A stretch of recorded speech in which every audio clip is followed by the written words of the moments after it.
renovated that up, and that sort of leapfrogged into the second property only about 6 months later. I managed to get and I'm pretty sure they did a drive-by valuation. I don't know how this happened because all the work I'd done was inside and they didn't come in, but it actually valued about 6 or 8 months later at $240,000.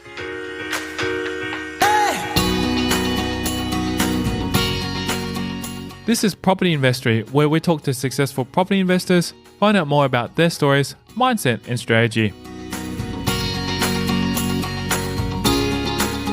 I'm Taran Shum, and in this episode, I'm speaking with Bradley Beer, who started as a second-year uni student and the first employee of a company he now owns called BMT Tax Depreciation Quantity Surveyors.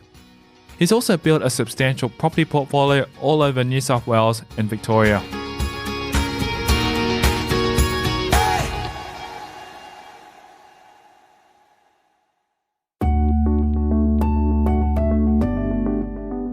Beer has been involved with BMT Tax Depreciation Quantity Surveyors since its early stages, joining the company as a quantity surveyor 19 years ago. Now, as the Chief Executive Officer, he plays a few roles in the company. I travel a fair bit, so I've got a few roles as a Chief Executive Officer to obviously report to a board and some investors that are other people within the business, and drive the strategy of the business to deliver the growth and the future of BMT effectively. Now I maintain some relationships with a lot of key alliances and clients. I'm probably the face and name of this business, known as the guy that runs it and is involved in it. And I am a quantity surveyor and I have done lots of depreciation schedules in my time. But I have an executive management team and my job is to keep us as a team, and I try to spend my time on making sure I'm driving the strategy to continue this business into its future and its growth, and make sure we deliver fantastic experiences for our clients. It's fun, it's diverse. I've also got my properties to look after, and I have good relationships with different people, especially through the property and accounting industries all over the country, which is great, and staff all over the country. And, traveling and seeing what happens in different areas of the country is always fantastic. But then getting back and having this core fantastic team of a couple of hundred people that I work with, and just to see them grow and succeed is also very, very good and a lot of fun, something I get a lot of enjoyment out of. From humble beginnings, Beer was born in a country town to a family of 4 children. I was born and grew up in a sort of a country town in New South Wales called Taree. It's about 4 hours north of Sydney. One of 4 children. My parents still live in Taree. My dad was an electrician. My mum didn't work because she had 4 kids to look after. Did my schooling there. I'm the second, and there's 2 boys and 2 girls. Did my schooling there. I finished my HSC, giving away my age, in about 1993. Thought I'd like to go and do uni because I thought, that was probably a good idea. I started an economics degree. I didn't like it. Wish I learnt a lot more about it now, because it'd be very handy in my role to understand some of that a little bit more sometimes. But I then left university, moved back to Taree, worked there in a furniture shop for 18 months or so. It was great. It was at Foster. It was near the beach. I could surf every afternoon. Loved to surf whenever it was good, or sometimes the mornings. But selling furniture and unloading furniture from trucks at 6'7", your back gets a bit sore after a while. And it's pretty hot in a tin shed with furniture, and it was time to go and use my brain again. So I decided to go back and give the university another go, and I had a bit of an interest in building, so I thought the construction management degree in Newcastle sounded like a good idea. Thought I was going to probably manage construction or something like those lines. I'd renovated a bit with my dad. It was after his return to uni, when through some good timing and coincidence, Beer began his career only after a year after BMT was established. I went and started the degree at Newcastle Uni in construction management, which you come out as a quantity surveyor, but I actually got my job at BMT partway through the second year, because one of the eventual partners was one of my lecturers. So I started with the guys in 1998, June of 1998. The business had started just under 12 months before, 7th of the 7th of 97. So we've just not too long ago been to our 20-year anniversary of the starting. So yeah, which is great. And I was the first staff member, and I became a director and shareholder in 2002. The original guys that started BMT, Brendan, Matt, and Tom. Nothing to hide about where the name came from. Tom was one of my lecturers at uni, and they just started the business. He was still lecturing at uni. There was Brendan, who was just started working in the business, and Matt, who they was never really worked in the business, helped set it up, and they bought him out a few years later. So I started to come and do some quantity surveying depreciation schedules. Didn't really know what a depreciation schedule was by then because I was still pretty early in uni, because I needed some work experience to finish my degree. So in order to get that work experience, this was a way to get it, and I was actually going to get paid. It wasn't very much, mind you, because it was a starting business, but it was something, and it was a way to start getting into the industry in some way. Over time and through hard work and dedication, Beer uncovered his passion and went on to become a partner himself. I was focused on getting a bit of experience to start with. I didn't get paid very much at all because it was early days, and it was experience that you were probably prepared to do for free in order to get your degree. So the fact that I got paid something to me was good, and I think I spent a lot of time working on the business at an early stage, and I don't know, it just became exciting. So then they brought me in as a partner in 2002. There was the three of us, and I increased my ownership over a few years, and then those original partners have exited the business now in 2015, and I took on some more ownership. I've brought some of my executive team in to some ownership at that time as well, that have been with me for 13 to 15 years between the three of them, or each, that is, not 5 years each.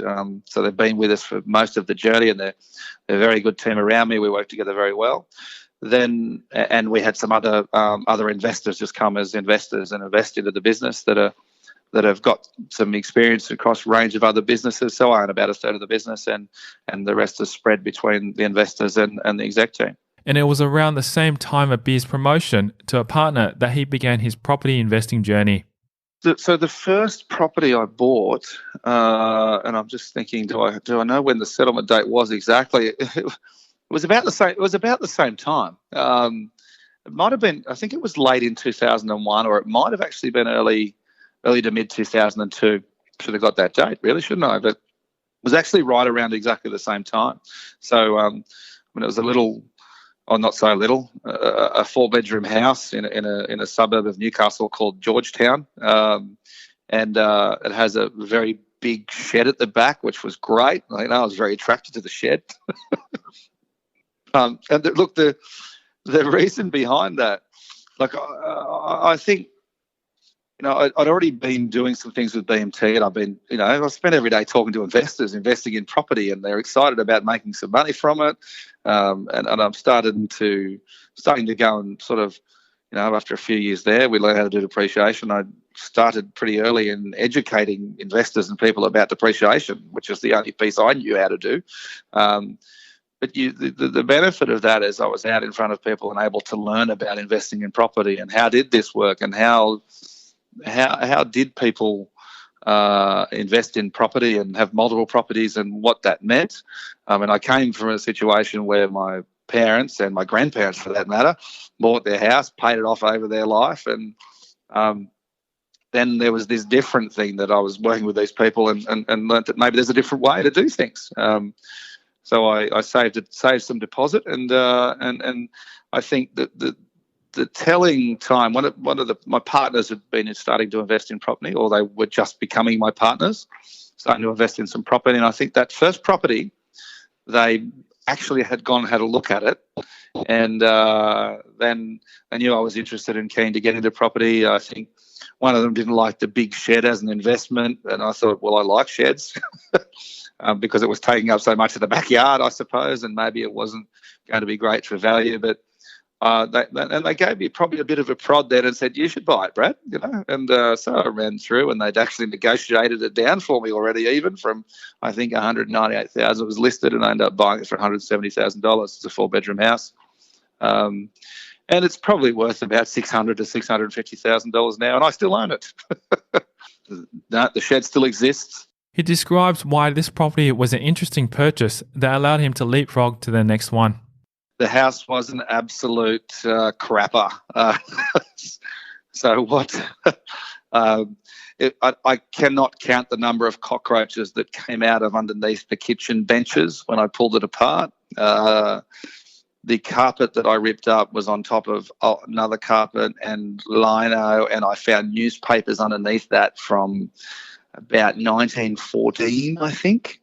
It's an old traditional weatherboard house, although someone had put forever boards on the outside of it and made it look really horrible. It's a 4-bedroom house that had a guy living in it that had rented the rooms out because it's not far from a university in Newcastle. I kind of ripped apart the inside. I remember, now I know it must have settled sometime up to early in the year ish, or because I do remember in the middle of winter with the bathroom completely ripped out and having to redo the floor in the bathroom and the piers and put piers in, which funnily enough one of my mates from uni who knew a bit more about construction helped me with. So I was working, uniing, and my dad was an electrician. I'd be crawling through the ceiling at 11 o'clock at night, helping him to run the wires for electricity changes, and renovated the inside of it. New kitchen, new bathroom, and painted the inside of it. And then I really ran out of money, so the outside stayed as it was. The moral of that is that I guess it was get straight in and do some pretty hefty renovating, because the way to make some money out of that was to make some equity growth, and also it was not really livable. So I renovated that up, and that sort of leapfrogged into the second property. Only about 6 months later, I managed to get and I'm pretty sure they did a drive-by valuation. I don't know how this happened because all the work I'd done was inside and they didn't come in, but it actually valued about 6 or 8 months later at $240,000. I was just on the back of sort of New South Wales properties moving, and they didn't do much for a while after that. But it leapfrogged me to give me that little bit of equity to push into the second property. Coming up after the break, we'll continue to delve into Beer's property investment journey. I went pretty hard, most of them around that Newcastle area. I moved back a little bit to where I grew up. How he implemented his equity in the expansion of his property portfolio. Still hold the properties. I haven't sold. And the returns I can get of those, because you need the cash flow in order to keep going. And that's next. I'm Tyron Shum, and you're listening to Property Investory.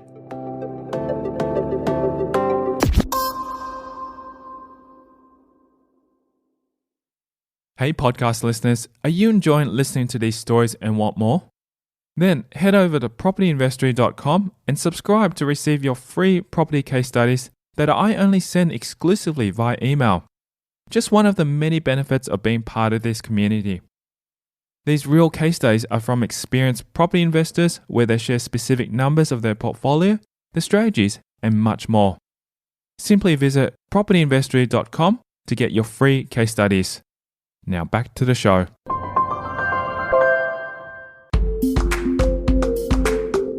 While his interest in property developed from his career, his interest in construction began at an earlier age. I'd renovated a bit with my dad on our house over time, and spent a lot of time in the garage with my grandfather building things, fixing things, and doing that sort of stuff. I grew up in a country town where there was no push to do that I came from a situation where my parents and my grandparents, for that matter, bought their house, paid it off over their life, and then there was this different thing that I was working with these people and learnt that maybe there's a different way to do things. And look, and they're still in that house. I do own the house next door. I do own what was my grandma's house. But I don't know if I spent so much time out there, I decided that, I needed to hold on to it or what. But it's they've come up, and I thought maybe we could do something. And with the house next door, my grandma lived in the house next door to my parents before she passed away for a period of time, which was kind of handy. So and she rented it. It was a proper commercial transaction. But that wasn't the reason for buying it. It just happened at the same time. His role in BMT and his family were also influential in where he began and first developed his investment portfolio. Since he knew the Newcastle area in his hometown, he planted his seeds there, eventually expanding interstate. So because of that, and I was sort of half living Sydney and Newcastle, where BMT started out in Newcastle and then moved to Sydney just after, and then spread around the country since. I knew that area, it was less expensive to get into, and I just kept buying in that area, and I actually stayed renting up until only a couple of years ago for the rest of life. So I'm the ultimate rent vestor, which we can talk about later, but I kept just buying. So, I've got the Georgetown, Mayfield, I've got some in Adamstown, Broadmeadow, Valentine, Edgeworth, another suburb of Newcastle.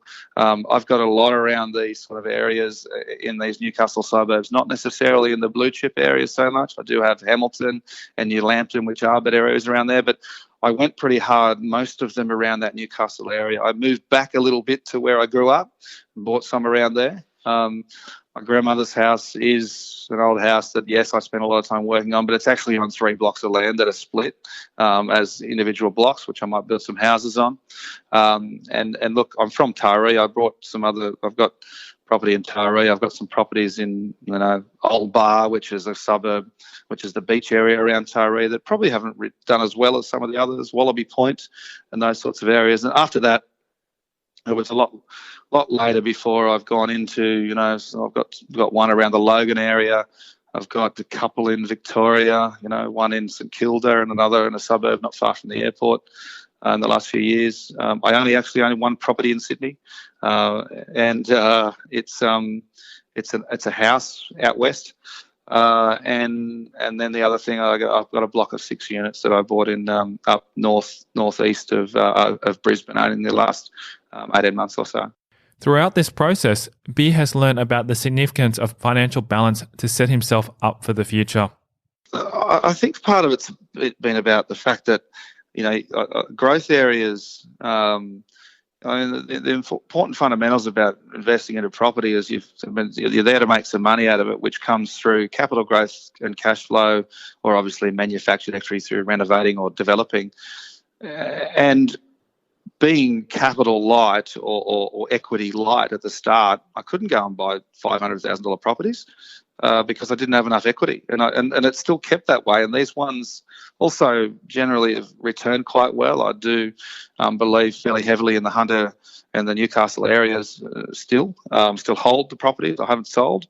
And the returns I can get of those, because you need the cash flow in order to keep going, because having everything being negative or negatively geared or costing you money to hold all the time will run out eventually. And if you've got 5 or 10 properties and a good salary, then that's okay. But once you start getting beyond, if you've got to keep propping up all the time, you'll run out of ability to finance property because of a lack of cash flow.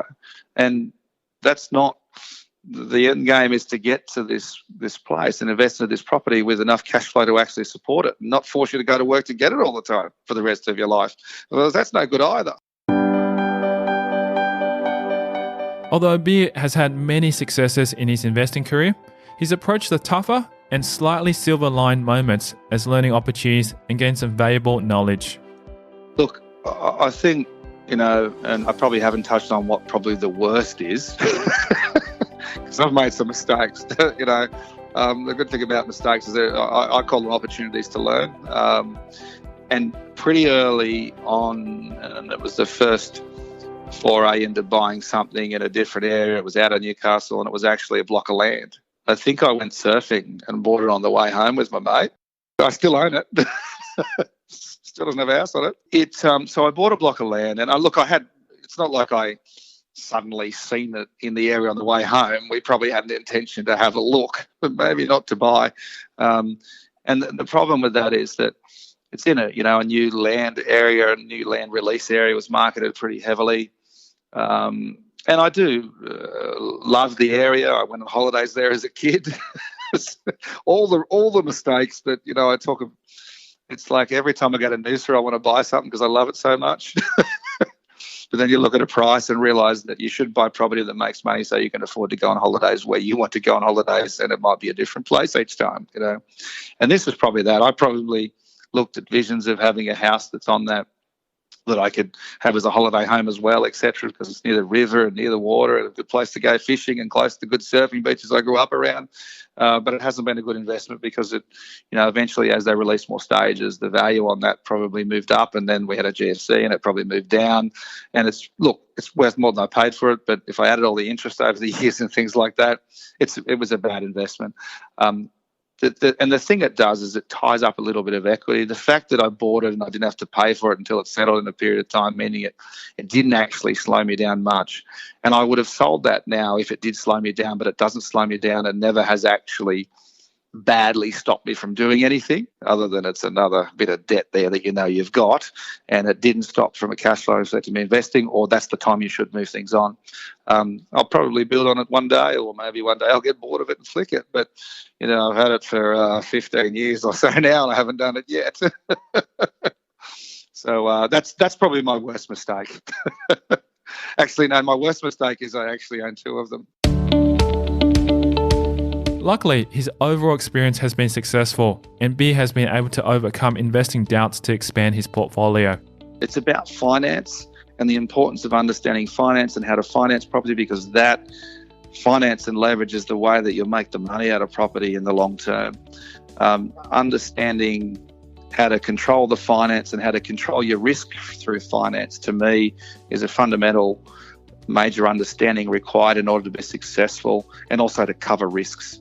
Jumping in and doing that second property, I went and saved my 20% for the first one, which took quite a while, and skimping and doing whatever you do to do that, which is necessary to buy the crappiest property that was in such a bad state. But it was pretty hard to make that first decision without that little bit of prod from my partners who went, "It's time, Brad. You've been saving. This works. It's hard to take that jump, especially the first one. The second one, a little bit easier, especially so soon. Third, fourth, fifth, sixth, seventh, I was buying it. Like once I got to 6 or 7, there was no fear left.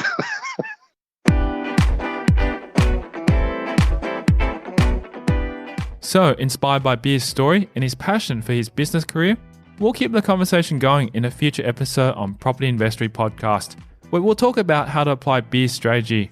The fact that I hold a lot of properties, and part of the strategy has been to hold them because of growth. Understand his mindset for successful property investing. Other than you've got to find the right property in those things, your ability to control the finance and be ready with finance means you can jump on the deals when they're ready. And that's in a future episode on Property Investory Podcast. Also, if you haven't subscribed to receive your free property case studies that I only send out exclusively via email, you can text me your email address to 04 99 88 10 40 to subscribe. These real case studies are from experienced property investors where they share specific numbers of their portfolio, the strategies, and much more. Simply text me your email address to 04 99 88 10 40 to get your free case studies. Thanks for listening.